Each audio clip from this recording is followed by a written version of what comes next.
Hello, please don't skip this video. We want to talk about the origin of life on Earth. Let's go.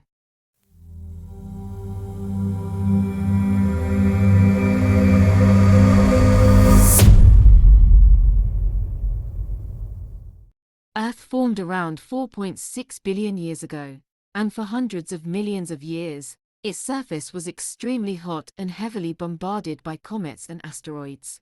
Because of this, it couldn't host any form of life. About 1 billion years later, life not only emerged but also left evidence of its existence in the form of fossilized microbial mats. But what happened in between that allowed life to arise from non-life over a span of 500 million years or more? Sparks from lightning. Jim Cleaves, head of the chemistry department at Howard University and one of the authors of A Brief History of Creation, Science and the Search for the Origin of Life, notes that the conditions of Earth's atmosphere at the time of life's origin were very different from today's. He explains that in the 1950s, Nobel laureate chemist Harold Urey pointed out that most atmospheres in the solar system are dominated by nitrogen and methane. Urey argued that early Earth had a similar atmosphere, and that the presence of life converted it into a richer oxygen atmosphere. Urey also suggested that the previous atmosphere could have been very efficient in creating organic compounds that might have been precursors to life. He assigned his research student, Stanley Miller, to test this theory. What is now known as the Miller-Urey experiment created a closed system where water was heated and combined with hydrogen, methane, and ammonia molecules. Then, electricity, representing lightning, was applied, and the mixture was cooled, causing the condensed mixture to fall back as rain. The results were astonishing.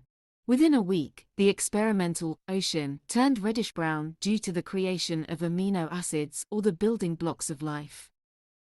Later research showed that Earth's early atmosphere was somewhat different from the setup Miller used, with nitrogen and carbon dioxide as the main components and hydrogen and methane present in smaller amounts.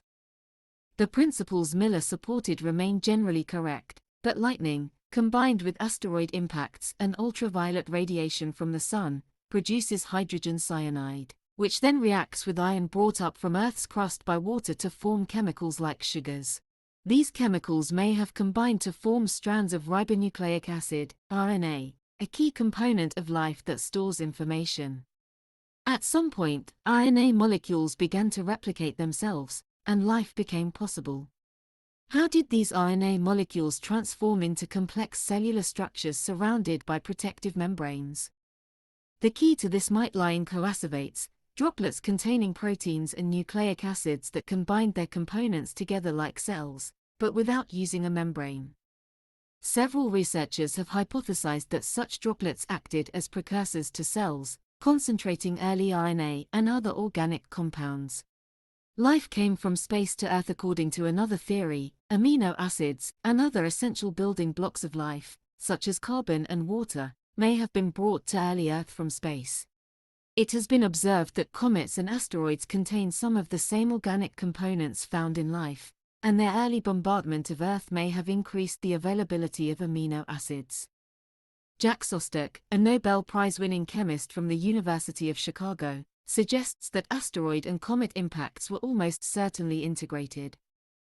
He points out that Earth's early atmosphere of nitrogen and carbon dioxide was less effective for some of the proposed chemical reactions that occurred with hydrogen, methane, and ammonia in Miller's experiment, but an impact of moderate size could have transiently created hydrogen and methane in the atmosphere, and consequently, conditions conducive to these chemical combinations.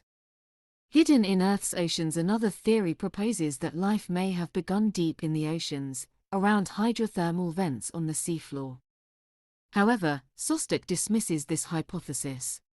He explains, if you look at the chemistry that takes you from simple starting materials to nucleotides and RNA, you see several stages where UV radiation from the sun is required to drive the reactions. Solar energy is the largest energy source, even on the early planet. Therefore, if several chemical stages required UV, then the origin could not have been deep in the ocean. With this in mind, it is clear that life began in water. Cleaves notes, for chemical reactions to occur, you need a solvent. You need a liquid. When you start talking about liquids, only a few of them are stable under surface conditions. Even in the early solar system, water was the most abundant.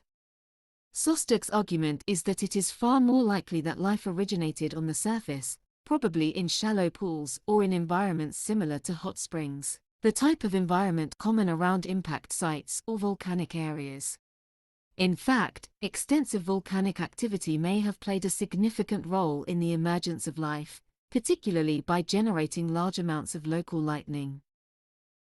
It is possible that, although all life on Earth today shares a common ancestor, an unknown microbial life form that likely disappeared long ago, life may have originated in several different locations through multiple pathways. However, it may have been wiped out by comet impacts or simply failed to gain traction until the RNA-based molecule that is the ancestor of all of us emerged. This was a brief journey into the past to explore the origin of life on Earth. If you found this topic interesting and want to learn more, make sure to check out our YouTube channel, Puzzle of Evolution. See you in the next video. Goodbye.